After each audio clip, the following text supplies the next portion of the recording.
Bueno, vamos a empezar entonces. La charla en realidad yo la llamé complicaciones de la cirrosis, porque vamos a ver un poco a qué llamamos cirrosis descompensada, cuáles son las complicaciones.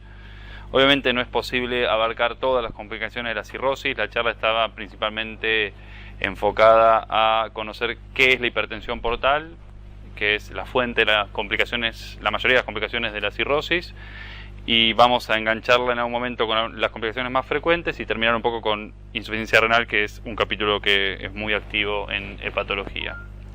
Entonces, el concepto general es que cirrosis es sinónimo de muerte. Eso es lo que los pacientes habitualmente nos dicen y lo que muchos médicos también piensan cuando uno da un diagnóstico de cirrosis en el consultorio, en un paciente compensado, en un paciente que está bastante bien.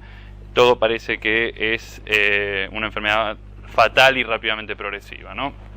Pero en realidad no todos los pacientes con cirrosis tienen el mismo pronóstico, y por eso tenemos que entender un poco cuáles pacientes con cirrosis son los que nos preocupan y cuáles son las que nos preocupan un poco menos. Para que ustedes tengan una idea, estos dos extremos, ustedes están muy acostumbrados solamente a ver este paciente, que lo conocen todos, porque siempre se va a drenar ascitis de forma programada, que ya lo drena por poco una enfermera en la guardia, porque es algo ya casi un service.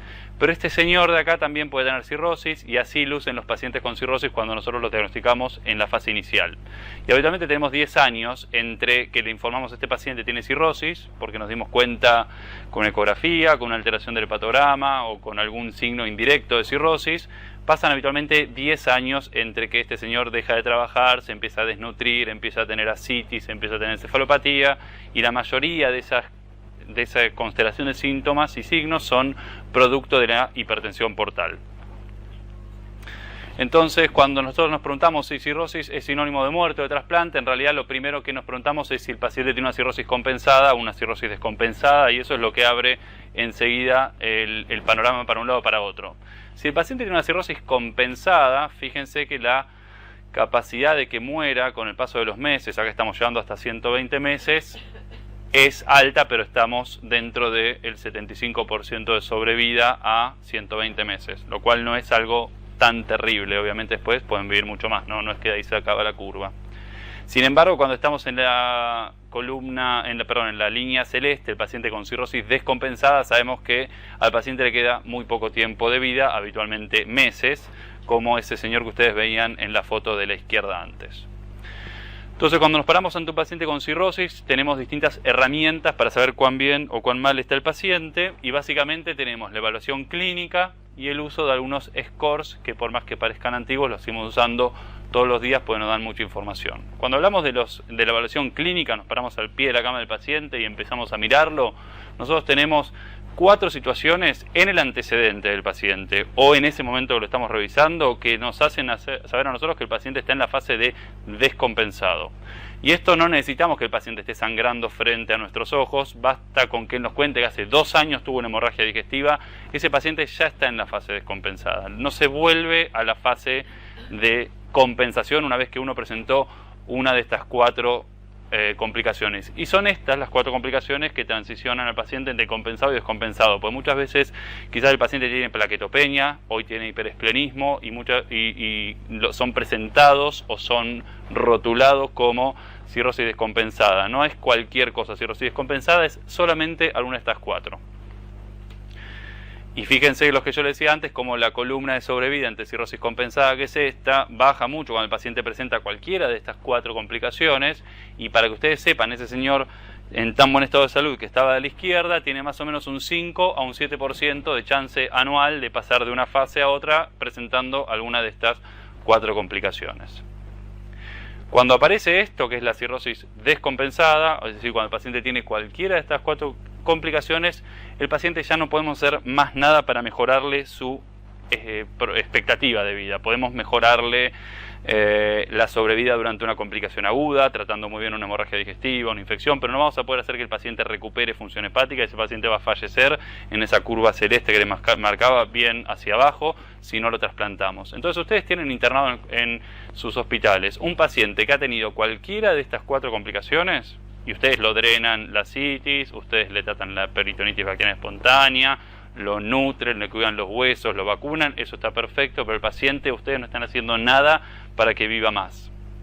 obviamente tampoco es fácil agarrar a un paciente y trasplantarlo, pero dentro del medio de cada uno sepa que cualquiera de estas 4 complicaciones, está bueno recordarlo, que son las que transicionan al paciente de compensado y descompensado, y ahí ya el tratamiento definitivo es el trasplante de hígado. Si tiene un señor de 85 años, obviamente no van a andar pensando en trasplante. Si tienen, por ejemplo, un alcohólico que no hay forma de que venga a los controles y solo viene cuando estalla el líquido, tampoco van a pensar en trasplante en ese paciente. Tiene que haber detrás de ese paciente un paciente adherente, con contención familiar, con un medio social que permita trasplantarse y sin ninguna otra contraindicación. Por ejemplo, una enfermedad coronaria con 3 vasos comprometidos, irrevascularizable, no es un candidato a trasplantarse. No es el objetivo de esta presentación saber cuándo exactamente derivar un paciente, pero siempre el concepto más importante es que nosotros agrupamos estas 4 complicaciones para saber que desde acá pensamos en trasplante. Entonces, si ustedes son residentes y están recorriendo y ven la segunda internación en los 6 meses últimos en un paciente que viene por síndrome ascítico hematoso, la pregunta es, ok, yo ahora le voy a poner albúmina, lo voy a drenar, le voy a poner antibióticos, voy a hacer un montón de cosas por él, pero ¿por qué este señor no está en lista de espera para trasplante? Es un alcohólico activo que no es trasplantable, tiene cáncer de colon y entonces ni siquiera voy a pensar en trasplantarlo. Este es el ejercicio y quisiera que de esta presentación siempre se lleven esto. ¿Por qué el paciente que ustedes drenan o buscan en su casa por ascitis o tuvo una hemorragia digestiva varicial no está en lista de espera? Después puede haber un montón de razones.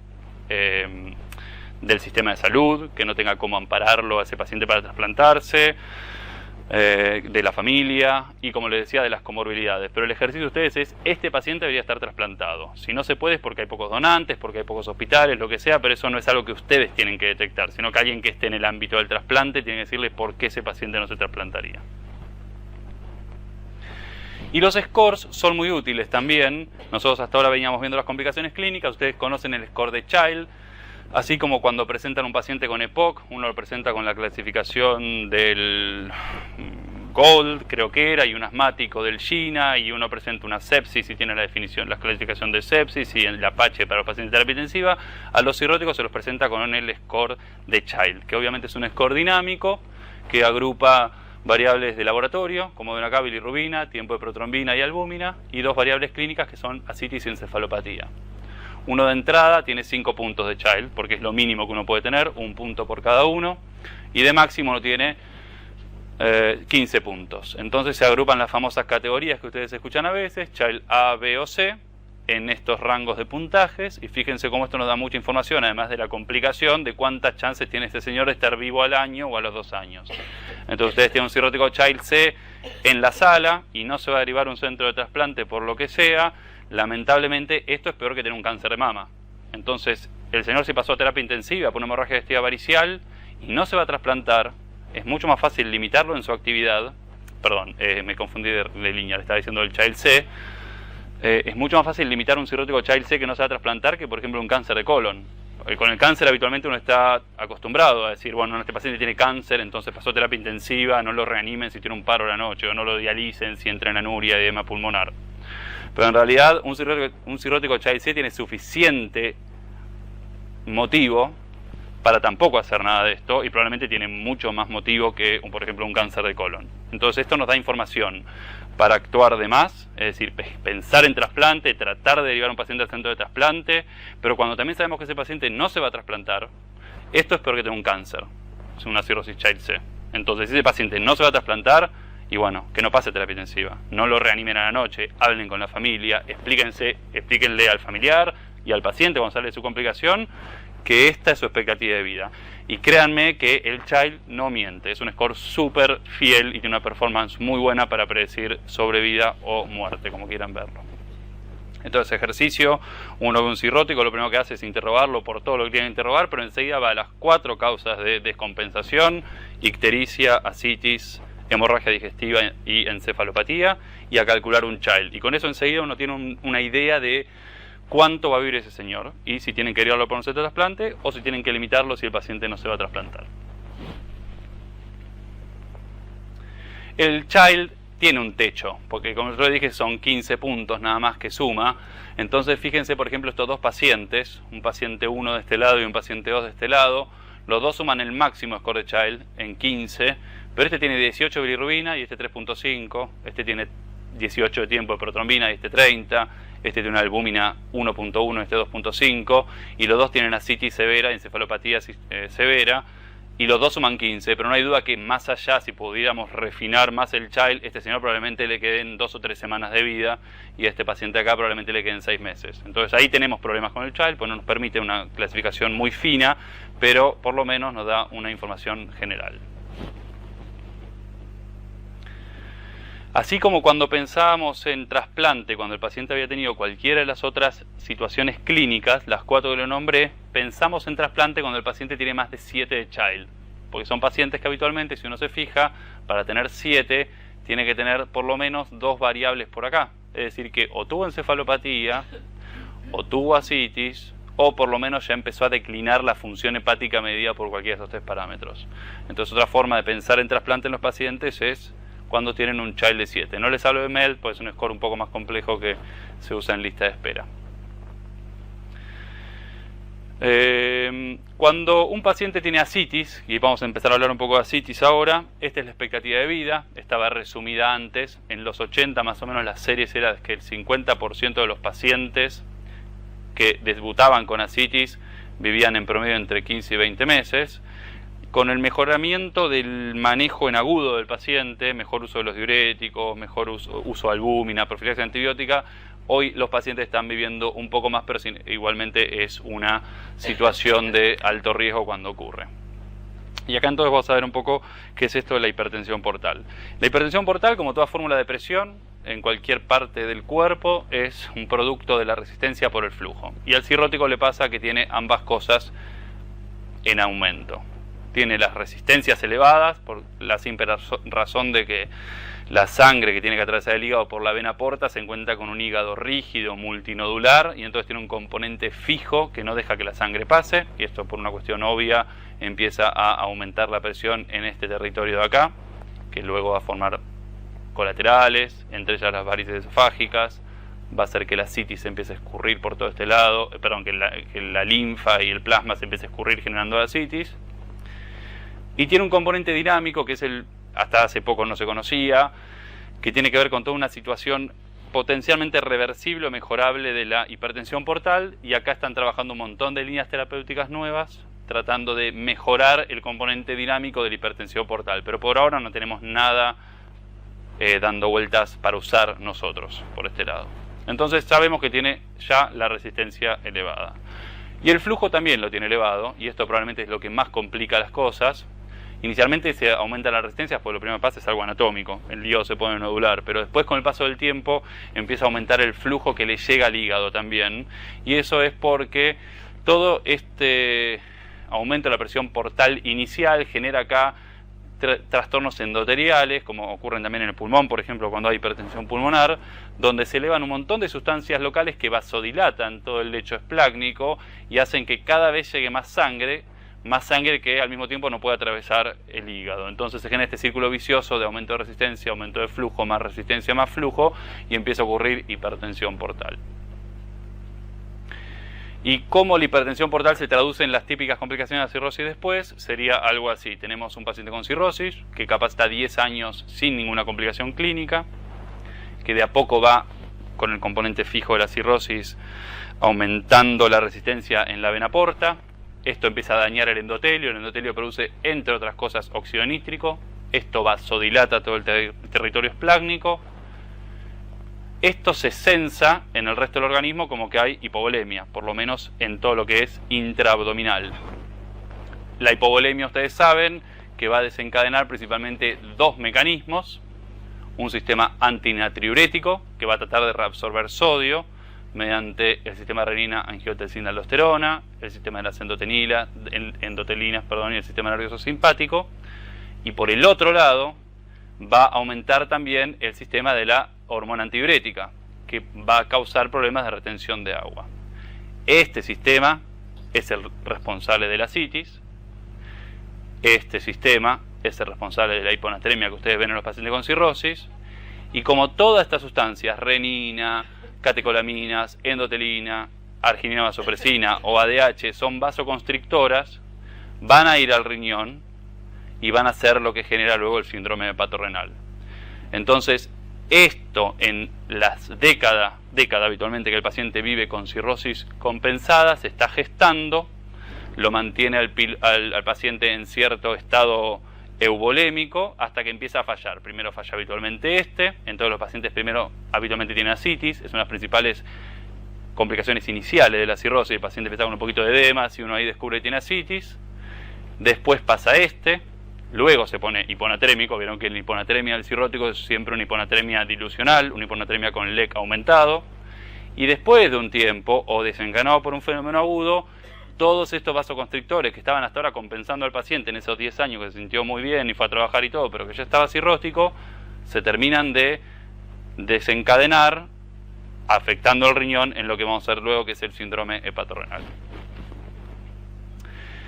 Entonces vamos a ir mezclando esto un poco con unas sugerencias terapéuticas. Ustedes encuentran 3 grados de ascitis. En la práctica, lamentablemente, la clasificación no es muy amplia. Uno tiene ascitis leve cuando solo la ve por ecografía, pero el paciente uno lo revisa y no se la detecta.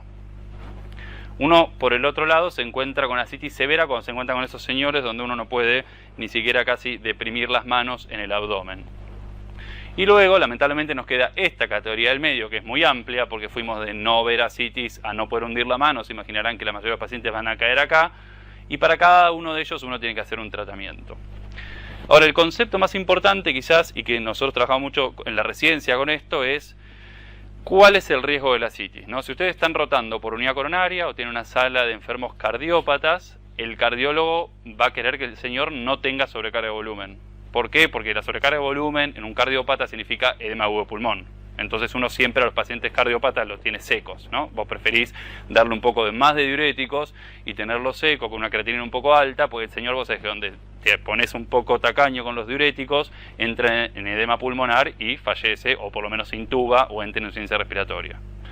El cirrótico tiene la suerte de acumular debajo del diafragma todo. Entonces, nunca en la internación se vuelvan locos porque un cirrótico haga balance negativo en una noche. Nunca en la internación se vuelvan locos por decirle a su residente superior que orinó 50 mililitros hora el cirrótico, porque nunca es una urgencia. El paciente puede acumular 15 litros de ascitis y solamente le va a dar disconfort, no le va a poner en más riesgo de peritonitis bacteriana espontánea ni hemorragia digestiva. Entonces siempre cuando ustedes vean estados de hipervolemia, traten de ver de qué causa la hipervolemia. La más común sin duda es la insuficiencia cardíaca, porque es lo más común que uno ve en la sala como sobrecarga de volumen.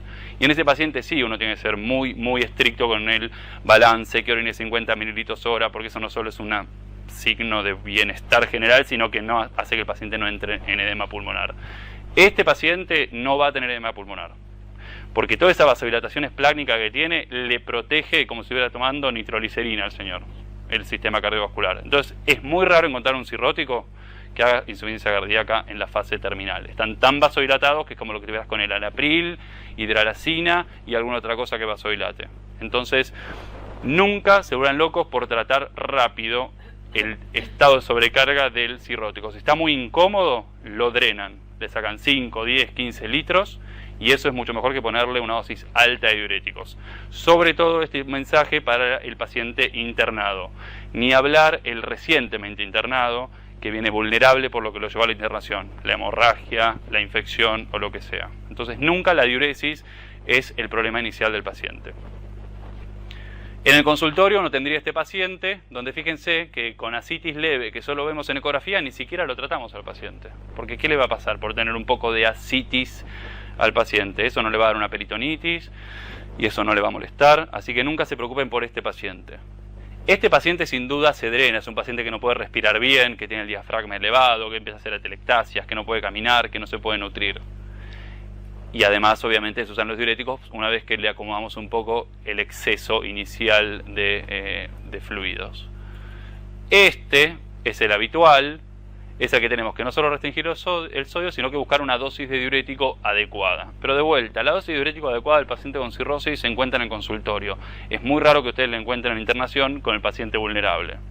Así que ustedes van a jugar con distintas dosis de furosemida y espironolactona en este paciente, pero nunca en una forma de que ustedes lo quieran encontrar al paciente euvolémico. El paciente con cirrosis que le sobre líquido es más saludable que le falte.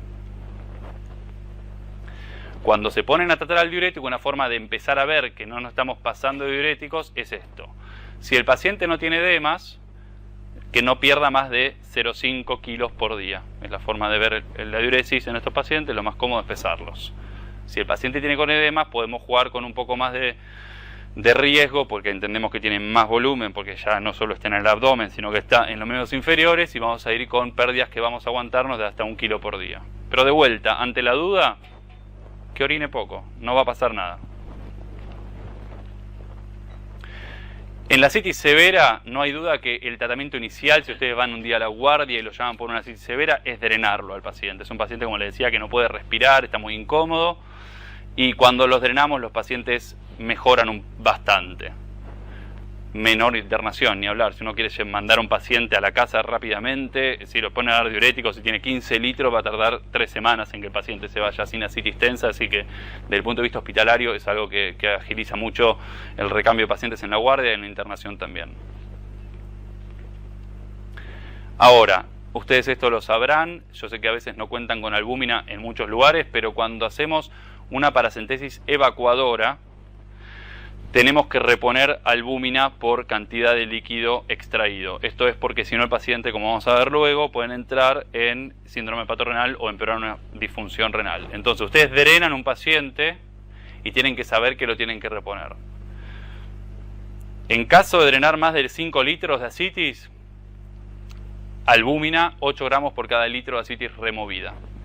¿Sí? En los pacientes con menos de 5 litros, el riesgo de que eso empeore mucho su estado hemodinámico después del drenaje es bajo, pero en pacientes que ya uno drena 5 litros o más, que es lo habitual, pues cuando nos vamos a drenar un cirrótico habitualmente es porque ese señor que vimos en la foto inicial está tenso y ahí habitualmente hay 8, 10 o 15 litros, ese paciente lo tenemos que proteger con albúmina. Ahora, si le drenan menos de 5 litros porque de repente se salió el Avocat o no sé qué pasó, o el paciente se movió y después no lo quieren punzar de vuelta, al paciente igual hay que reponerle algo. No es que por tener menos extracción no hay que reponerle nada. Lo que pasa es que no es necesario que sea albúmina. Puede ser otro coloide más accesible o más barato. Pero todos los pacientes se reponen. Un error frecuente es que se piensa que solo se repone el paciente que se drena más de 5 litros, todos se reponen. El que se drena más de 5 litros obligadamente en un país tercermundista es entre comillas. La guía dice 8 gramos por litro, pero bueno, uno le va a dar lo que sea. Lo que no le van a dar es salina. Si ustedes le dan salina normal al paciente, esa ascitis en 24 horas está de vuelta regenerada por eso que uno le dio. Así que siempre de alguna forma tenemos que jugar con coloides, Ringer, Hemacel, lo que sea que se esté usando hoy que no sea albúmina. Entonces ahí estamos con el paciente con ascitis. ¿Y qué nos puede pasar en esa ascitis? Se nos puede complicar. Se nos puede complicar por cosas que llamamos funcionales o se nos puede complicar con cosas que llamamos mecánicas. Las mecánicas no vamos a hablar, así que las voy a nombrar rápido. Los pacientes se hernian. Vieron ustedes, la hernia umbilical es muy frecuente y eso parece no muy importante, pero muchos pacientes fallecen por complicaciones de las hernias. Así que cuando un paciente tiene una hernia umbilical, que cada vez que se pone tenso se protuye y se estrangula, quizás ese paciente uno le tiene menos paciencia a la ascitis y eso es un paciente que uno tiene un poco más seco para evitar que pase eso. Y lo otro es que ustedes saben que el diafragma es imperfecto, tiene un montón de fenestras, entonces un montón de ascitis, dependiendo de la anatomía del paciente, puede escurrirse hacia el tórax. Y eso se llama hidrotórax hepático, básicamente es la ascitis alojada en la pleura, que habitualmente es derecho, pero que también puede ser izquierdo, y que se maneja igual que el paciente con ascitis. De vuelta, con un poquito más de ansiedad porque el paciente no esté tan sobrecargado, porque no es lo mismo tener ascitis que hidrotórax. El hidrotórax genera disnea y la ascitis habitualmente no. Entonces los pacientes que tienen hernias frecuentes o que tienen esa anatomía del diafragma que los predispone a tener fácilmente hidrotórax cuando se llenan el abdomen, capaz los tenemos un poco más secos a expensas de tenerlos un poco más como un paciente cardiópata, un poco más sacrificado el riñón por dar un poco más de diuréticos. Pero sin duda con lo que lidiamos todos los días es con esto, que son las complicaciones funcionales, donde la peritonitis bacteriana espontánea y el síndrome hepatorenal se llevan gran parte de nuestros muertos. Entonces, ¿qué es la peritonitis bacteriana espontánea? Es, como mostramos acá, por lo menos de nuestro hospital, y es el reporte de otros centros también, la más frecuente de todas las infecciones en el cirrótico. luego viene la infección urinaria, luego la neumonía, otras bacteremias y otras infecciones, pero sin duda cuando uno dice infección bacteriana del cirrótico, lo más probable es que se trate de una peritonitis bacteriana espontánea.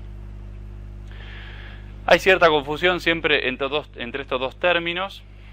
Peritonitis bacteriana espontánea alcanza a contener 250 polimorfonucleares con recuento absoluto, o sea, absoluto contado por la máquina o por alguien que lo esté contando por campo, en la punción que ustedes le hacen al pie de la cama. O sea, ustedes punzan la citis, la mandan a analizar, le piden que les haga un físico-químico de eso y que le cuente qué tipo de células hay. Les va a contar, qué sé yo, hay 800 células donde X% son neutrófilos. Si eso hacen la cuenta, si tiene más de 250, se acabó. Es una infección bacteriana, independientemente de que el cultivo sea positivo o negativo. El pronóstico en el paciente es el mismo y no hay otra cosa en el cirrótico que vaya a darles más de 250 polimorfonucleares en el líquido acítico. Entonces ese paciente está infectado y se trata como tal.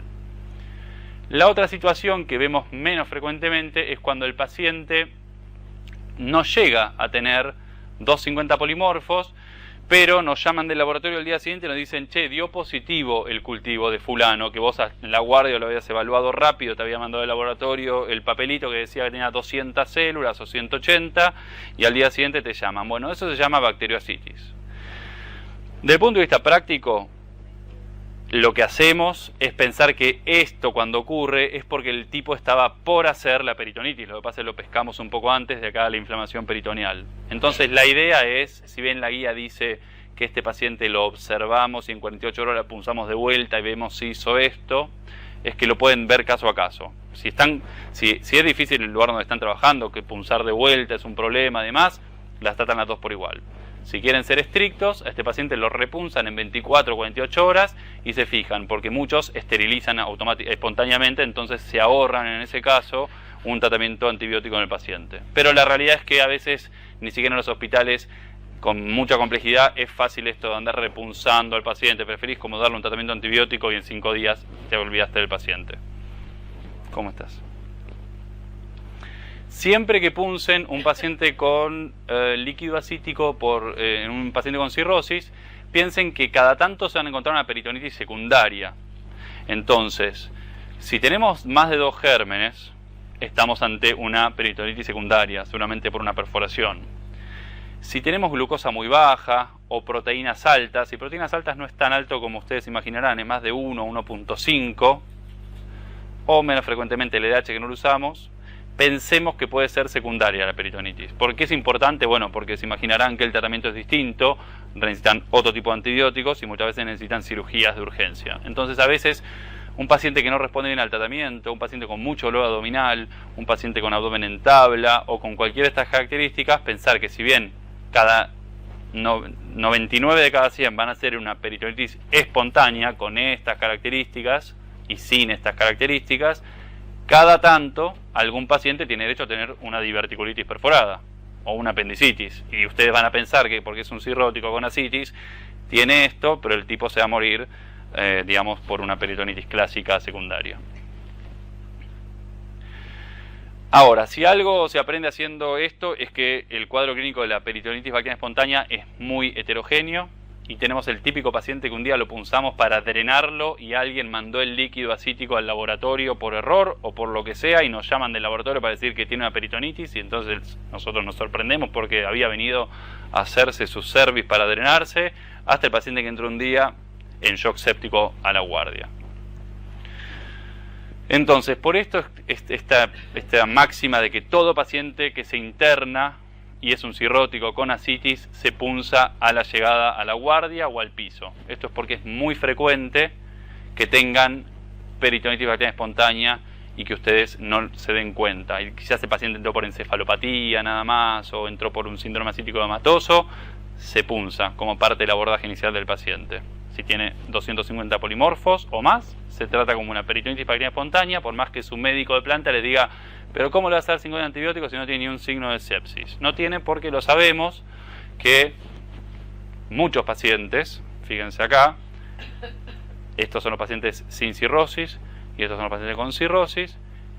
Muchos pacientes, la media de glóbulos blancos, fíjense que es la columna amarilla del cirrótico, es de 6.000 cuando tiene la peritonitis bacteriana espontánea. O sea, no esperemos que tenga, como la típica sepsis de cualquier causa en un paciente sin cirrosis, 12.000, 13.000, 14.000 leucocitos con promio polimorfo. Entonces hay que tener elevada sospecha. Y pasa lo mismo con los marcadores subrogantes de infecciones como la proteína C reactiva o la procalcitonina o algunos otros. Volviendo para atrás, a nosotros nos pasa a veces que en el consultorio venimos viendo cada 2 semanas un cirrótico descompensado que siempre tiene los mismos valores de laboratorio, le hacemos chequeo cada 2 o 3 semanas, viene siempre con el mismo sodio, con la misma función renal, con sus blancos en 3.000 por su hiperesplenismo, con sus 3 de bilirrubina que son habituales y con 50 de tiempo de protrombina. Y de repente un día viene sintiéndose bien, pero viene con el doble de creatinina, o de sus 3.000 blancos habituales tiene 8.000, o de su bilirrubina de 2 viene con 8. Y el tipo todavía no tuvo ningún síntoma. Esto también, la principal causa de todo esto es que tenga una peritonitis bacteriana espontánea empezando. Así que sutilezas del laboratorio, punzamos y descartamos. Bueno, este es el cuadro que todos queremos ver. Fiebre, dolor abdominal, encefalopatía en un paciente con ascitis. Este casi nunca lo vemos, esa es la realidad. ¿Qué pasa en la PB? ¿Por qué ocurre? Bueno, esto básicamente es una mezcla de translocación bacteriana en un paciente que tiene una inmunodeficiencia sistémica y que tiene alteraciones del líquido ascítico. Translocación bacteriana es bastante fácil de entender si entendemos que la hipertensión portal, toda esa turgencia que había en el lecho esplácnico empieza de alguna forma a hacer que funcione mal el intestino empieza a tener sobrecrecimiento bacteriano, se mueve distinto, tiene más permeabilidad, está más tenso y todo esto hace básicamente que en un paciente que tiene reducida gran parte de la masa de células Kupffer que están en el hígado están ahora transformadas en un conglomerado de nódulos y cirrosis, y el complemento que el hígado sintetiza tampoco se fabrica bien cuando el paciente tiene cirrosis. Básicamente todas las bacterias que transitan sin salir del intestino empiezan a pasar a la circulación sistémica y el hígado no logra depurarlas. Entonces en la sangre aparecen bacilos negativos o cocos. Todo, en realidad uno piensa más que son bacilos negativos, pero en realidad hoy está medio dividida en mitades. Y como les digo, primero pasa a la sangre, hace una bacteremia, y esa bacteremia impacta secundariamente en el líquido ascítico, que es la tercera pata del problema, porque es un líquido que es muy inocuo desde el punto de vista de proteínas y que no tiene capacidad de opsonización. Pero recuerden esto, no es que el intestino está medio frágil, entonces la Escherichia coli de ahí cae sobre la ascitis. Hay un montón de barreras en el medio, están los ganglios, está la serosa del intestino, no es un pasaje, eso sería una peritonitis secundaria, cuando desde el intestino cae al peritoneo. Esto ocurre al revés, del intestino, empiezan a invadir la pared del intestino, se meten en los ganglios, desde los ganglios empiezan a crecer, hacen bacteremia, y secundariamente en una de las vueltas impactan en un lugar fácil para crecer, que es el líquido ascítico, porque no tiene suficiente capacidad de matar gérmenes, porque no tiene opsonización, porque no tiene proteínas. La mortalidad de la peritonitis bacteriana espontánea era universal hace mucho tiempo y por suerte desde hace ya bastante tiempo, aunque sea, la hemos bajado al más o menos 25%, o sea que 1 de cada 4 pacientes con peritonitis se muere en los meses subsiguientes. Acá lo pueden ver graficado, no importa de vuelta lo que yo les decía antes, de acá surgió esto de que no importaba si había cultivo positivo o si simplemente eran 250 polimorfonucleares con cultivo negativo. De todos los pacientes, la mitad están muertos al año. Entonces es una de las complicaciones más importantes para nosotros de la cirrosis. Y cuando ocurre una peritonitis bacteriana espontánea, habitualmente el paciente no se muere como se muere una infección severa que te choca por invasión directa, sino que se muere como se muere la mayoría de las sepsis de respuesta inflamatoria sistémica en un paciente vulnerable. Entonces imagínense que sobre este esquema que yo les había puesto antes aparece la PB, ya le sumamos a todo el problema que tenía el paciente, que estaba con el óxido nítrico vasodilatando, que esto le estaba generando hipovolemia, que esto tenía activado el sistema de renina, angiotensina, aldosterona por acá, y de la ADH por acá, y que el riñón estaba como podía bancándose toda esa vasoconstricción que generaba. Ahora encima le agregué las citoquinas, por decir una forma, que genera la infección, que además me deprimen la actividad cardíaca, como pasa en todo modelo de sepsis. Esto me empeora la vasodilatación, me empeora la hipovolemia efectiva, y entonces me acentúa todas las patas de esto, entonces el paciente empieza a hacer más ascitis, se pone más hiponatrémico y lo que habitualmente pasa cuando fallecen, entra en síndrome hepatorrenal, en anuria y fallecen. Entonces cualquier cosa que pase en estos puntos va siempre a actuar sobre este modelo, que es el que tenemos que tener en presente y es por el cual no queremos tener a los pacientes al límite de la tolerancia renal y por eso preferimos bancarnos ascitis, si eso no le está incomodando al paciente, para que cuando le pasen la hemorragia digestiva, la infección, lo que sea, un exceso de analgésicos un día, el paciente tenga resto para no entrar en síndrome hepatorrenal. La incidencia de síndrome hepatorrenal en PBE es variable, pero más o menos entre un 20 y un 30% de los pacientes hacen un síndrome hepatorrenal. Y cuando esto ocurre, la mortalidad sí es muy alta en el mediano plazo. En el hospital, en esa misma internación, el paciente tiene chance de morirse con el síndrome hepatorrenal inducido por la peritonitis bacteriana espontánea, más del 50% en todas las series. Entonces, ¿qué hacemos cuando tratamos una infección en un cirrótico? Y principalmente, ¿qué hacemos cuando tratamos una peritonitis bacteriana espontánea? Obviamente vamos a usar antibióticos, ahora vemos eso, que es la parte fácil e intuitiva, pero podemos trabajar en algún punto más en esta hipovolemia efectiva que nos estaba generando tantos problemas para acá abajo. Y por eso, esta famosa recomendación de que cuando hay un diagnóstico de peritonitis bacteriana espontánea, al paciente hay que expandirlo con albúmina exógena. De vuelta, esto puede no estar disponible en algunos hospitales, entonces usaremos algún otro coloide, pero tenemos que trabajar pensando en este circuito fisiopatológico en este punto. Nosotros vamos a dar antibióticos para tratar acá, obviamente, cualquier otro soporte que necesite un séptico se lo vamos a dar, pero específicamente el paciente con cirrosis lo vamos a tratar durante la infección con albúmina para frenar un poco toda esta cascada que vendría si dejamos librado al azar esta hipovolemia efectiva. Y esto salió de un trabajo muy conocido que se publicó hace mucho tiempo en el New England, donde a los pacientes los ponían en un protocolo que era medio caprichoso de cómo se daba la albúmina en realidad, porque era 1,5 gramos por kilo en el primer día, o sea, cuando el paciente le diagnosticaba yo la PBE, ahí lo infundía con esa cantidad de albúmina, y después en el tercer día 1 gramo kilo. Y esto es así porque, bueno, cuando uno hace un protocolo es más fácil implementarlo de esta forma porque uno tiene a la enfermera lista para el día 1 y el día 3. En la práctica habitualmente no hacemos este esquema medio raro de que el primer día le tiramos 7 frascos de albúmina y en el tercero le tiramos otros 6, sino que le ponemos una dosis más fisiológica, como de un frasco cada 6 horas, cada 8 horas, depende de lo que nos dé esta cuenta, dividida en 3 días. O sea, ustedes podrían aplicar esto, que es lo que en España y Europa se sigue aplicando todos los días, pues ellos son muy protocolares. A nosotros habitualmente somos un poco más rebeldes en Latinoamérica y no vamos tanto con las guías. Nos parece más lógico usar un esquema que sea un poco más fisiológico, donde el paciente reciba una dosis más estable de albúmina y no una bomba en un día y una bomba en un tercer día. Pero bueno, básicamente no importa la dosis, lo importante es darle albúmina. Y acá ven cómo los que no recibían albúmina, que son estos que solo le daban antibióticos, tenían mucho más síndrome hepatorrenal y mucha más mortalidad hospitalaria. Fue un trabajo muy fuerte desde el punto de vista del poder y desde ese día es una práctica que no pudo ser, digamos, tirada para atrás ni mejorada tampoco.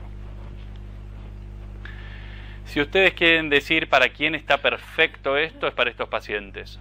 Los que tienen bilirrubina más de 4 y creatinina más de 1 el día que los diagnostican. Eso es lo que en el estudio les dio significativo. Pero en la práctica esto ya se extrapoló al paciente con peritonitis bacteriana espontánea. Pero si en ese hospital tienen problemas de insumos, quizás reserven la albúmina para estos pacientes y los otros expándanlos con algún coloide un poco más económico, cosa de no entrar en conflicto con las autoridades de su hospital. Antibióticos le pueden dar muchos. Lo más común para nosotros y cómodo es la ceftriaxona. En Argentina es un antibiótico relativamente barato. Es el único lugar donde un infectólogo no va a venir a gritarles porque usan ceftriaxona. Ustedes estarán siempre recibiendo el no a la ceftriaxona de los infectólogos. Ceftriaxona 1 gramo día por 5 días. Miren qué cómodo y barato es el tratamiento. Cura el 99% de las peritonitis bacterianas espontáneas. Después pueden usar otras cefalosporinas, también de tercera y cuarta generación. Podrían usar también cualquier combinación de amoxicilina con un inhibidor de beta-lactamasa o ampicilina con sulbactam. son todos gérmenes muy fáciles de tratar, gérmenes muy esperables, obviamente para el paciente que no sospechamos que tiene una infección nosocomial. Después, cuando el paciente sospechamos que tiene una infección nosocomial, que es muy frecuente en cirrosis, pues son pacientes que andan frecuentemente en la guardia o internados, ajustarán esto a su política local de uso de antibióticos en estas situaciones, Tazonam, Imipenem, y de ahí para arriba dependiendo con qué se encuentren frecuentemente ustedes. Las guías recomiendan que, diagnosticada la peritonitis bacteriana espontánea, pongamos el antibiótico, pongamos la albúmina, veamos cómo está el paciente y chequeemos a las 48 horas si pasó esto. Básicamente que disminuye un 25% el recuento de polimorfonucleares. La verdad que es una conducta que, si bien se sigue transmitiendo, probablemente sea más útil en el paciente en lista de espera, cuando uno está seguro que le puede tocar un donante esa noche y no quiere estar implantando un hígado en un peritoneo no resuelto. En la práctica no tiene mucha utilidad esto, salvo que ustedes sospechen que la peritonitis es secundaria o que el paciente clínicamente no mejore.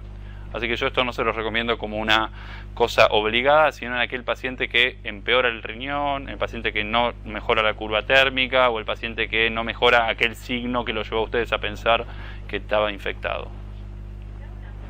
Sí. Sí, bueno, no, el prospecto de ceftriaxona dice que habría que ajustarlo a función hepática. No es por eso que damos 1 gramo día. Damos 1 gramo día porque se demostró ya que es suficiente, porque estos pacientes se infectan con muy baja carga bacteriana.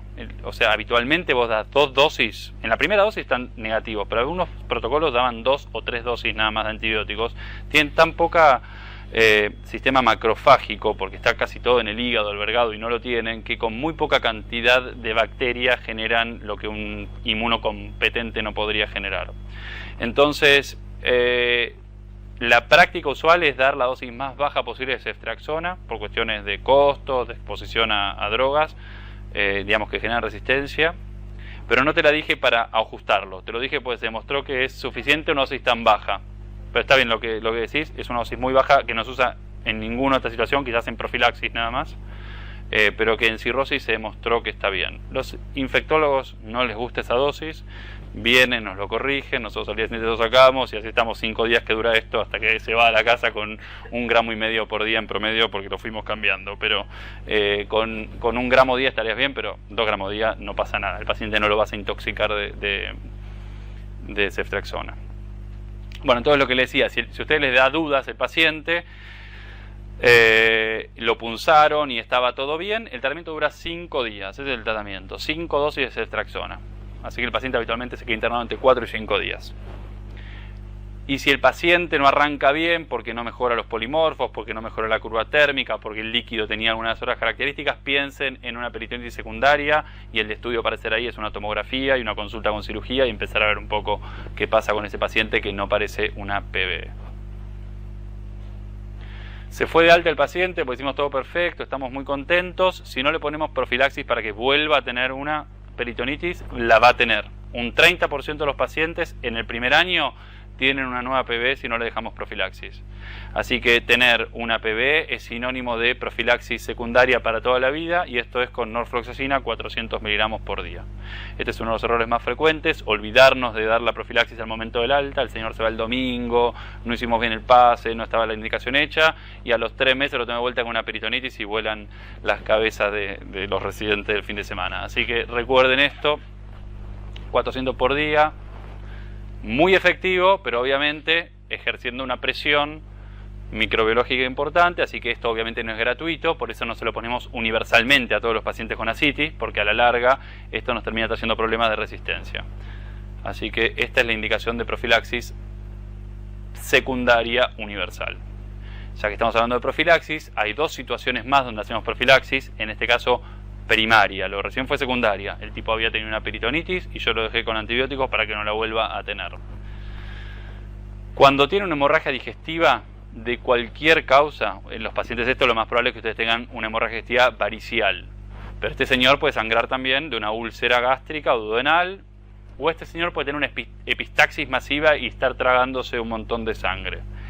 La sangre en el intestino, no se sabe bien por qué, genera aumento de permeabilidad del intestino, trastorno de la motilidad, y si ustedes no protegen al paciente con esta dosis ahora, que es una dosis intermedia, el paciente va a tener una peritonitis bacteriana espontánea.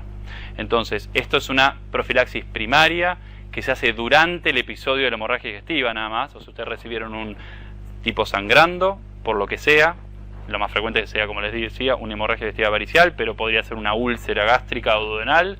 Ese paciente ustedes lo punzan, porque como en toda indicación que dijimos, cirrótico desinterna, se punza, en ese momento no tenía PBE, le dan durante la internación, está escrito como 7 días, pero puede ser variable, profilaxis primaria de PBE. Esta es indiscutible. Esta otra indicación de profilaxis primaria en el paciente con proteínas muy bajas en líquido acítico es un poco más discutible. No hay duda que para el paciente que está en el centro de trasplante en lista de espera va, pero no sé si es generalizable a toda la población. Así que no se olviden nunca, profilaxis secundaria a todos, profilaxis primaria sí o sí a este grupo, y tal vez a este grupo quizás hablar un poco más con el experto y ver si en ese caso corresponde. No, acá no. Acá es solamente las proteínas en el tipo súper estable en el consultorio, que tiene 0,6 de creatinina, pero que tiene ese líquido que, como te digo, no tiene capacidad de opsonización y que entonces ante la primera bacteremia que haga probablemente impacte ahí. Cuando nosotros vemos estos pacientes que son los que se drenan, ¿viste? Se drenan un lunes, vienen el lunes siguiente 15 litros, lo mandamos a analizar a veces porque quizás ese día estaba un poco más encefalopático, a ver si no tiene PBE. Las proteínas que manejan esos pacientes son de 0,3, 0,2, 0,4 y lo miramos diciendo, bueno, ya vas a venir con una PBE, pero bueno, la verdad que no hay suficiente evidencia para masivamente ponerle a todos los cirróticos con estas características un antibiótico que sabemos que a la larga no nos va a ir bien con la ceftriaxona tan bien como nos iba con esto, sino que vamos a tener que entrar como con Tazonam por lo menos. Entonces la realidad es que uno tiene que ir ahorrando un poco en antibióticos, pues es una población que se infecta mucho y que usamos mucho antibiótico. Puedes usar cualquiera, puedes usar norfloxacina o ciprofloxacina, la evidencia es la misma. Esta es un poco más barata, creo, entonces es la que con esta se hizo el trabajo, ¿viste? Cuando se hace un trabajo con una de las dos es como que queda la evidencia para esa, pero en la práctica, en la internación, en el paciente que está, por ejemplo, con una hemorragia digestiva y tenemos para darle la vía parenteral nada más, norfloxacina en la mayoría de los hospitales no hay parenteral, entonces uno de esos pacientes va con cipro y cuando se agarran la vía oral lo pasas a norfloxa o le terminás el curso corto, pues son 7 días con cipro y es lo mismo. Lo importante quizás el ambulatorio, hacerlo con norfloxa, que aparentemente es la que más evidencia tiene. Bueno, muy bien, ceftriaxona. En esta situación yo no voy a hablar de hemorragia digestiva, pero hay un grupo de pacientes con hemorragia digestiva varicial que son de alto riesgo para peritonitis y de alto riesgo de muerte si tienen una peritonitis. Básicamente están desnutridos, si tienen plaquetas muy bajas, hay ciertos criterios, sin entrar en detalle, que hace que algunos pacientes en un estudio que compararon norfloxacina con ceftriaxona, los que recibían ceftriaxona se morían menos. Pero son un grupo especial de los pacientes con hemorragia digestiva varicial. Y ahí sí no queremos usar ceftriaxona cada vez que se interna con una hemorragia, porque no es un tratamiento, sino es una profilaxis, y usar ceftriaxona como profilaxis hay que convencer un poco más a los que hacen control de infecciones, porque es un problema el uso de ceftriaxona, ustedes lo saben mejor que yo, hizo muchos desastres que estamos pagando el precio hoy en los pacientes internados. Bueno, entonces hasta ahí vimos peritonitis bacteriana espontánea. El mensaje general es que cualquier infección bacteriana clásica que tenga el paciente con cirrosis, un poco el enfoque tiene que ser este mismo, que todo ese eje de problemas, digamos, de mantenimiento de la eubolemia, que tiene que ver con cómo tiene activado el sistema renina, angiotensina, cómo tiene activado el sistema de la ADH, cómo está en riesgo ese riñón de recibir vasoconstrictores, lo pensemos en todos los pacientes, el que tiene la neumonía, el que tiene la pielonefritis, el que tiene una bacteremia primaria, el que tiene lo que sea. Entonces, todo esto está bien estudiado para peritonitis, entonces todo lo que tiene que ver con usar albúmina, está bien puesto para estos pacientes.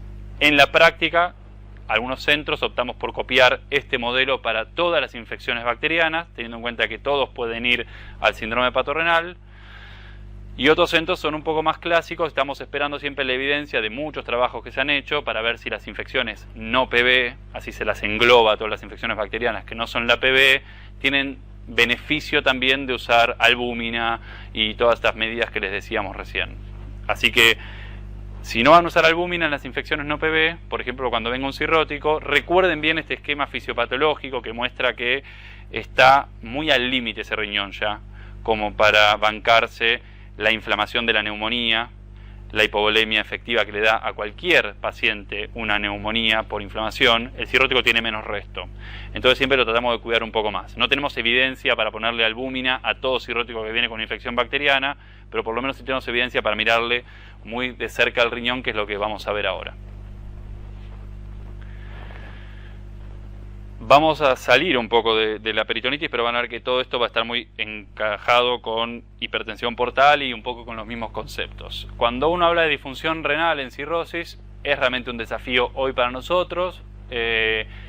Sigue siendo uno de los marcadores pronósticos más importantes en cirrosis en muchas situaciones, pero tenemos dificultades para definirlo. Primero, ya cuando hay como 7 u 8 palabras para definir algo, sabemos que algo pasa. Entonces los textos dicen daño, disfunción, insuficiencia, falla, así que algo pasa si no tendría un solo nombre.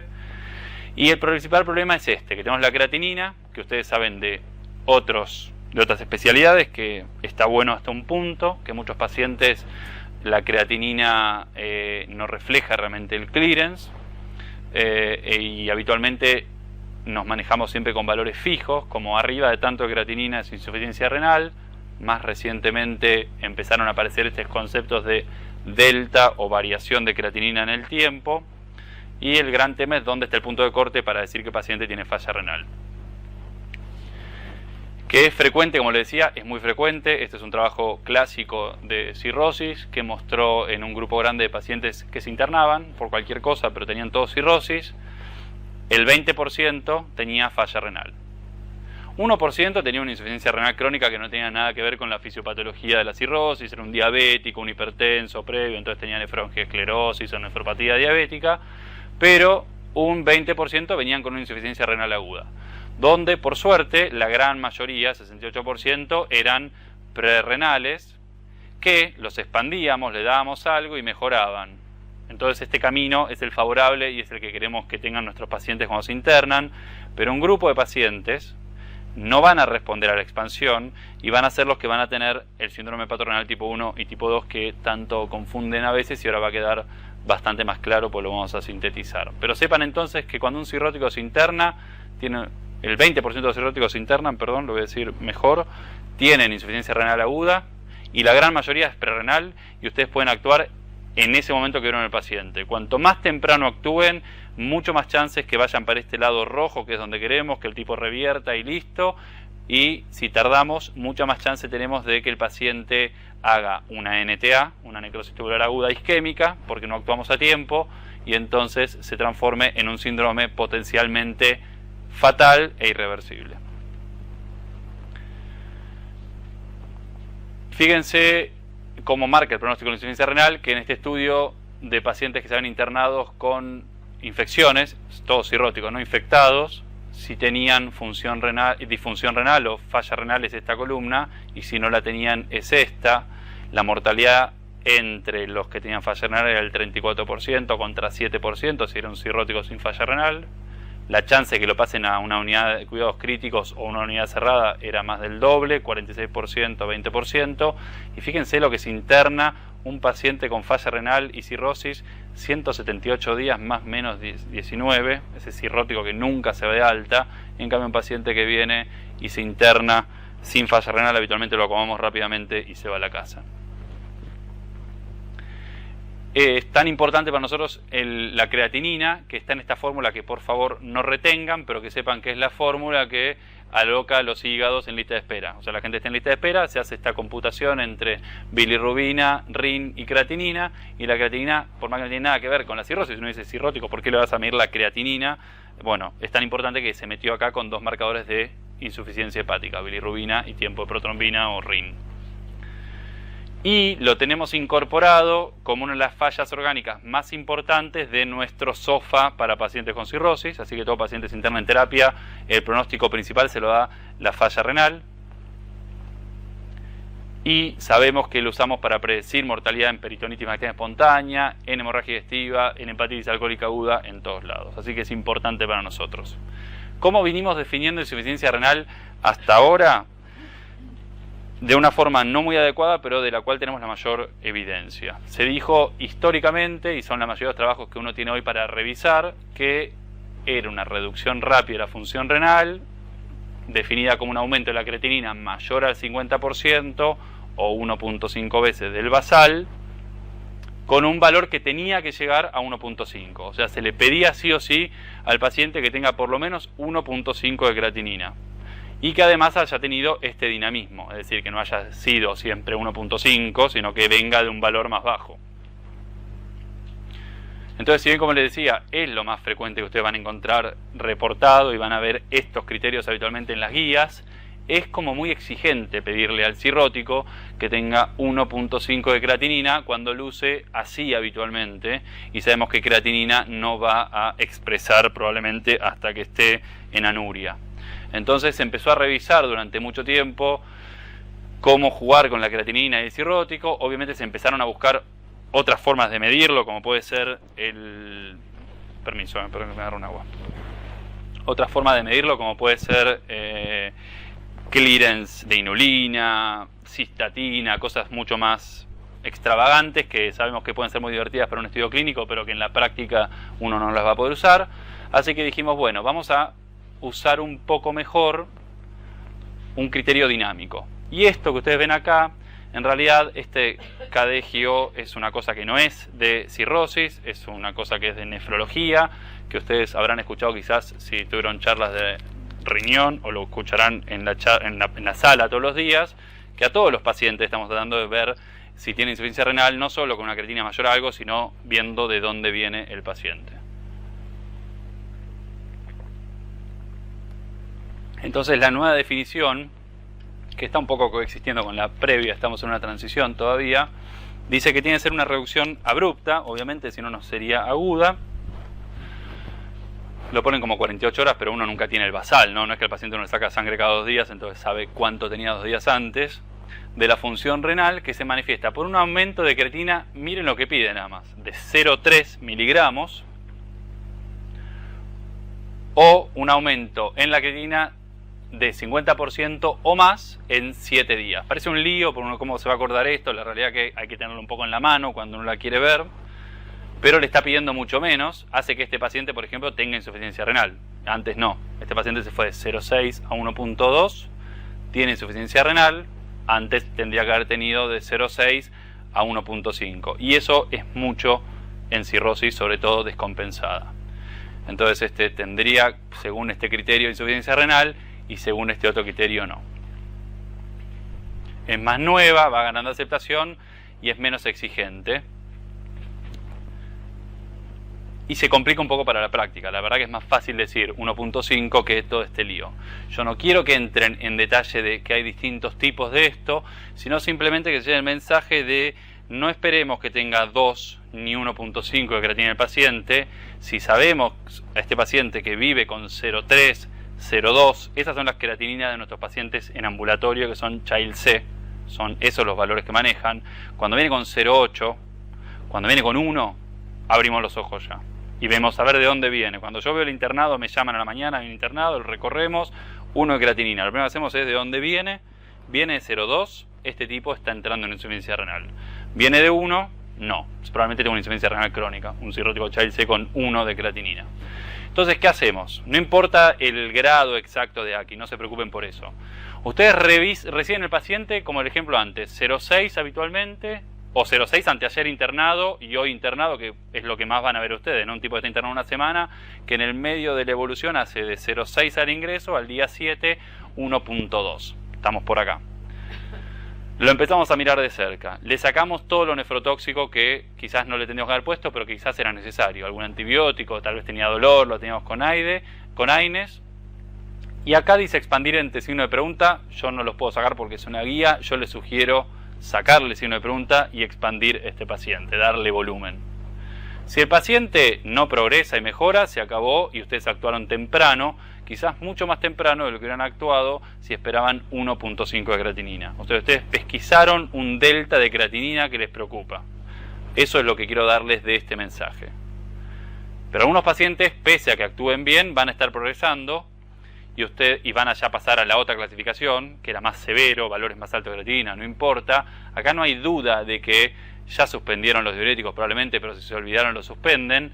Y acá sin duda tienen que usar albúmina. Si no usan albúmina tempranamente en una insuficiencia renal que no viene mejorando con las medidas iniciales, el paciente lamentablemente tiene muchas chances de irse hacia este lado que es el síndrome hepatorrenal. Entonces lo que pasa habitualmente para nosotros es, vemos al paciente con 2.5 de creatinina y nos queremos morir y vamos para atrás. Y decimos, ¿qué pasó? ¿Cómo llegó este tipo que está internado hace 10 días a 2.5 de creatinina? Bueno, se había internado con 0.9, con una PB, lo habíamos tratado, capaz le habíamos dado poco albúmina, en el medio de eso empezó a trepar la creatinina, pero esos valores que uno no se despeina, 1.2, 1.3, son creatininas que en el medio de la sala pasan de largo porque uno habitualmente no se preocupa por esos valores, pero el paciente de golpe está en anuria, en síndrome hepatorrenal.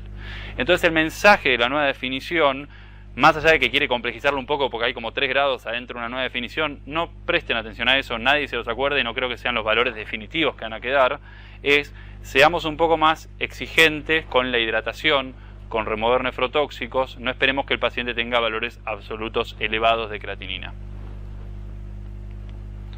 Y cuando el paciente nos fue mal porque actuamos tarde o porque simplemente la evolución natural ya estaba destinada a que no había con qué cortar esta progresión de la falla renal, puede llegar el paciente a tener, como vamos a ver ahora, síndrome hepatorrenal, y esto sí es un capítulo distinto que tiene un tratamiento específico.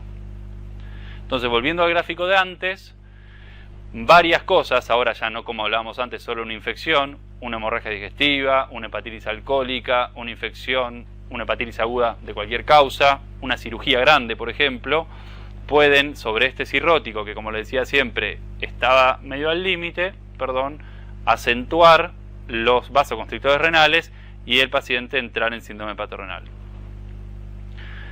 Estos son los criterios que uno debería tener para tener síndrome hepatorrenal, ¿no? Tiene que tener cirrosis y ascitis, o sea, no podemos tener un paciente con cirrosis sin ascitis que tenga un hepatorrenal. O sea, si un cirrótico sin ascitis tiene 3 creatinina, no sé, tendrá una glomerulonefritis, tendrá una nefritis intersticial, hay que buscarle otra causa. El paciente tiene que tener ascitis. Hasta hace poco decíamos este 1.5, ahora vamos a ver cómo lo desafiamos un poco. Le sacábamos tempranamente todos los tóxicos, los diuréticos, los AINE, cualquier otra cosa que podía tener tóxica el paciente, lo expandíamos con albúmina, controlábamos el shock, porque el tipo, por ejemplo, venía en shock y ya no estaba shockado, como les dije, no había nefrotóxicos, y no tenía una diabetes descontrolada que el paciente vivía con 2 de creatinina. Ahora la propuesta es no esperar que el paciente tenga 1.5, ir con los criterios dinámicos, no importa los valores, porque yo creo que van a ir cambiando. Entonces no esperemos que el paciente tenga 1.5 para pensar que está entrando en síndrome hepatorrenal. Y siempre está este tema de tipo 1 y tipo 2, y esto es lo que más complicación genera, y vamos a hacer un caso de cada uno para que entiendan que son bien distintos y que no les va a dar problemas. El tipo 1 es el típico escenario de la insuficiencia renal aguda. Es el tipo que estaba con creatinina normal y que en poco tiempo tiene una insuficiencia renal machaza, que entra en anuria y valores muy altos de creatinina que generalmente, pero no necesariamente, llegan a estos valores por más que el paciente esté tan desnutrido como vimos antes. En cambio, por ahora créanmelo, pero lo van a ver en el caso, es un deterioro mucho más lento que se da en semanas o meses y que lleva al paciente a valores de creatinina que son no tan altos como los del síndrome renal tipo 1. Y así nunca queda claro, entonces vamos a ver un ejemplo de cada uno para que quede un poco más claro. Es, como les decía, el típico escenario de una falla renal aguda con un desencadenante. Este es el caso de la ascitis refractaria que cada vez está peor. Y ahora van a ver los ejemplos de esto. Miren, este paciente tiene 63 años, tiene una cirrosis Child C por hemocromatosis, diagnosticada ya hace varios años, estaba en lista de espera de trasplante, Había tenido estas complicaciones, encefalopatía cada tanto, que se llama encefalopatía episódica, que es lo opuesto a encefalopatía persistente. Tenía ascitis, por lo que estaba con diuréticos, y había tenido una vez peritonitis bacteriana espontánea. 15 días antes de la consulta tiene un cuadro de diarrea y vómitos, que parecía sin duda una gastroenteritis, no había gran sorpresa con esto. Pero nosotros lo conocemos bien al paciente, pues está en lista de espera, entonces tiene laboratorios frecuentes. Este era su laboratorio habitual. Acá tienen las cosas del hiperesplenismo, con 28% de hematocritos, 78.000 plaquetas. Su urea bien, su creatinina bien bajita, como todos estos pacientes. Una pequeña hiponatremia, propia de un Child C. Una bilirrubina en 3 y un tiempo de protrombina ahí moderadamente afectado. Pasa esto, tengo el julio de 2014, agosto de 2014, y la creatinina está en 2.2. A las 48 horas, 2.5. Lo internan acá, ¿no? Le hacen una paracentesis, no tiene neutrocitis. Todo paciente interna, se hace una paracentesis. Lo cultivan, hemocultivo, surocultivo, placa de tórax. No hay que buscar muchas infecciones sorpresivas en el cirrótico. Eso es lo que hacemos, o es una PBE, o es una bacteremia, o es una infección secundaria con bacteremia. Entonces hemocultivo, urocultivo, cultivo de liquidocitis, placa de tórax. No hay que ir buscando mucho más que eso en un paciente con cirrosis. No le encontramos nada. Apenas llegó le sacamos los diuréticos que tomaba. No tenía exposición a otros nefrotóxicos.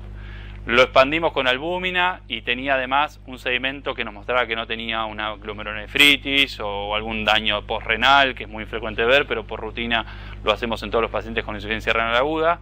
Esto es un síndrome patronal tipo 1. Acá quedó un poco más claro. Un señor que tenía función renal normal, con un evento desencadenante, que en este caso fue una gastroenteritis, pero podría haber sido una PBE, una hemorragia digestiva, hace este desastre con la función renal. Actuamos y, sin embargo, sigue progresando. Eso es síndrome patronal tipo 1. Miren qué distinto va a ser un síndrome patronal tipo 2. Una mujer de 53 años, con un diagnóstico de cirrosis biliar primaria, Child C, también en lista de espera para trasplante. Tiene ascitis refractaria. Ascitis refractaria significa que no se la podemos controlar con diuréticos, por lo tanto la paciente se drena en forma programada como un service. Cada 10-15 días tiene un turno para ir a drenarse. No dan mucha sorpresa, estos pacientes son muy estables así con cuánto líquido reproducen. Entonces estaba siempre con paracentesis evacuadoras. No tenía diuréticos porque ya habíamos probado y no mejoraba, y encima le causaba hiponatremia y le causaba efectos adversos, así que la teníamos directamente con un plan de paracentesis. Estaba, como todos estos pacientes, muy desnutrido. Y la empezamos a ver porque empieza a fallar un poco el riñón. ¿Cómo falla el riñón? Octubre de 2014, consultorio, chequeo que se hizo una semana antes y me lo trae para que yo la vea en el medio de su paracentesis. Este es su laboratorio. Fíjense sobre todo la función renal, que es lo que vamos a ir siguiendo. En enero le toca autocontrol con nosotros. 0,5 a 1,1. Pasa desapercibido si uno no tiene el control de antes y esto parece que es normal. Luego, en octubre, fíjense, un año. Acá la tenemos con 1,6 de creatinina y tiene una ascitis refractaria. Entonces, en realidad, el concepto es que un síndrome patronal tipo 2 es una ascitis refractaria con una insuficiencia renal subaguda. Entonces, ahí es como que queda un poco más claro. Síndrome patronal tipo 1 es la típica insuficiencia renal aguda que uno ve en cualquier situación, nada más que este tipo es un cirrótico. Síndrome patronal tipo 2 tiene que tener ascitis refractaria y pasa así de lenta la disfunción renal. Entonces nunca se van a confundir uno con otro, porque básicamente esto lo ven en el consultorio y el otro lo ven en internación. Después este tipo se puede internar, obviamente, pero ustedes van para atrás y encuentran que en realidad lo que él tiene es una insuficiencia renal lentamente progresiva, de vuelta, sin nefrotóxicos, sin episodio de infección aguda o en el medio de esos episodios. Lo estudiamos un poco mejor porque tienen tiempo, tiene una orina de 24 horas, no tiene proteinuria, tiene un sedimento urinario normal, bien contraído de sodio como todos estos pacientes, no tiene riñones anatómicamente alterados. Esto es un síndrome patronal tipo 2. ¿Por qué es muy importante diferenciarlos? Porque tienen tratamientos distintos y tienen pronóstico distinto. El tipo 1, la falla renal aguda, brusca, tiene una sobrevida media de 14 días. O sea, ustedes ven un síndrome patronal tipo 1, la mitad de la gente está muerta en 2 semanas. O sea, si no se trasplanta ahí, básicamente no hay mucho para ofrecerle al paciente. En cambio, este tiene la sobrevida en realidad de la ascitis refractaria, que es de 6 meses, que es lo que ese tipo tiene como antecedente principal con su cirrosis. Al tipo 2, veamos primero, lo voy a tratar como una citis refractaria. No le voy a poder dar diuréticos porque tiene el riñón fallado, porque no los tolera, porque no es efectivo, porque para yo vencer ese hiperaldosteronismo secundario que tiene, le debería dar 1200 miligramos de espironolactona. Una dosis que no está ni siquiera aprobada para el humano. Por eso vieron que el cirrótico usa hasta 400 de dosis máxima, cuando un cardiólogo no pone casi nunca más de 50 de espironolactona. Bueno, no se puede usar mucho más. Si yo quisiera controlarle, bueno, capaz le tendría que poner 1200 de aldactone y lo voy a matar por toxicidad. Entonces esto, por definición, es un síndrome patronal tipo 2. Una citis refractaria que lentamente empieza a hacer falla renal, me tengo que bancar la falla renal, no tengo tratamiento específico, le saco los tóxicos y lo dreno periódicamente. Obviamente cada vez que lo dreno, en estos pacientes soy muy cauto con la reposición de albúmina. Justamente estos pacientes son los más vulnerables de que si yo me olvido de reponerle la albúmina cuando lo dreno, entren en un síndrome patronal tipo 1. Pueden irse de un síndrome a otro. Este es el que tiene un tratamiento específico, que es más patrimonio probablemente de la terapia intensiva, pero que lo tienen que conocer, que es donde usamos vasoconstrictores. Y de vuelta para vasoconstrictores tenemos que venir a este sistema, donde nosotros sabíamos que porque el tipo estaba infectado, o porque estaba con mucho diurético, o porque le hice una paracentesis y me olvidé de reponerle, o porque tuvo hemorragia, o porque estaba tomando mucho AINE, de alguna forma se gatilló un síndrome hepatorenal, y los síndromes hepatorenales se tratan con un vasoconstrictor esplácnico, que va a actuar acá. Va a actuar básicamente en este punto y en este punto, venciendo esta gran vasoconstricción que estaba generando en demasía todos estos sistemas activados. Entonces voy a actuar en este punto contrayendo el territorio esplácnico, las venas que están básicamente entre el periné y el diafragma. Esa es la famosa terlipresina, que usted la puede conocer quizás del shock refractario, que es un modelo donde se usa, no sé en qué están ahora los estudios de esto, pero por lo menos cuando yo hacía medicina interna se usaba para shock refractario. Cuando comparamos terlipresina con albúmina versus albúmina sola en los pacientes con síndrome hepatorenal, todo favorece a que la combinación de ambos es más efectiva que solamente usar albúmina, que es lo que veníamos usando para expandir el paciente que no cumplía criterio de síndrome patronal. Entonces básicamente yo empecé a darle albúmina a un paciente en la internación, el riñón empezó a trepar, la creatinina no anduvo, en algún momento tengo que entrar con con terlipresina para vencer esta gran vasoconstricción. Terlipresina ustedes tal vez no tengan en algún medio, entonces otros países que tienen los mismos problemas que nosotros han intentado buscar otros vasoconstrictores, y noradrenalina, que sí tiene un uso mucho más difundido, es una alternativa bastante aceptable para los lugares donde ustedes no tengan terlipresina. Lo que no está del todo definido es la dosis, porque no se ha usado más que en algunos ensayos. Les diría que es la dosis intermedia que está indicada para el shock en todos los libros de medicina interna. Esa es la dosis habitual en tratamientos que duran entre 10 y 14 días. Así que son pacientes obviamente que uno tiene en terapia intensiva. Los pacientes responden muy rápido, pero si yo les saco el vasoconstrictor, recae enseguida. Así que cuando uno se pone a tratar un síndrome patronal, se trata por 10 o 14 días. Si ustedes lo retiran temprano, lo más probable es que el paciente recaiga a los pocos días. Bueno, entonces, vimos alguna parte de la complicación de la cirrosis, no nos quedó obviamente visto todo, no entramos en hemorragia digestiva, que serían probablemente 2 clases más. Lo más importante para mí es, primero, ese concepto inicial de que los pacientes con cirrosis son muy heterogéneos, ese abogado tiene cirrosis y lo tenemos que cuidar de que no progrese, y el cirrótico premortem o en lista de espera también nos tenemos que ocupar de que esté lo mejor posible. Entonces, apenas lo conocemos, vemos si está compensado, descompensado, le calculamos un child y nos fijamos qué paciente tenemos. Ahí pensamos, ¿por qué este tipo no está trasplantado o por qué este tipo no está en una lista de espera?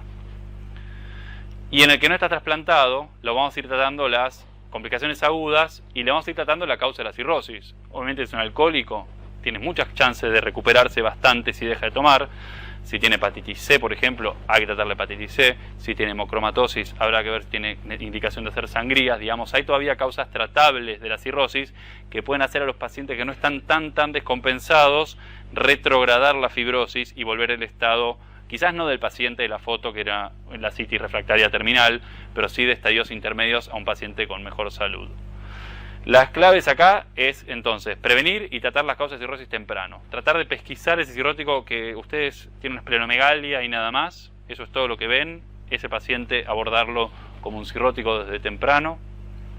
Tratar de hacer el diagnóstico entonces en la fase compensada y tratar de derivar al paciente para trasplante en la fase descompensada. Y en el medio ir tratando las complicaciones de la cirrosis agudas que van ocurriendo con frecuencia.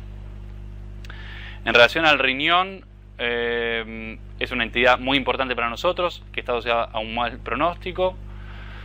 La propuesta es entonces definir a los pacientes con estos criterios nuevos, de a poco, pensando un poco más en el dinamismo, pero todavía acordándonos que 1.5 sigue siendo algo que nos marca algo muy importante. Quizás 1.2 también, pero entonces empezamos a incorporar un poco el criterio dinámico y lo juntamos un poco al criterio estático también.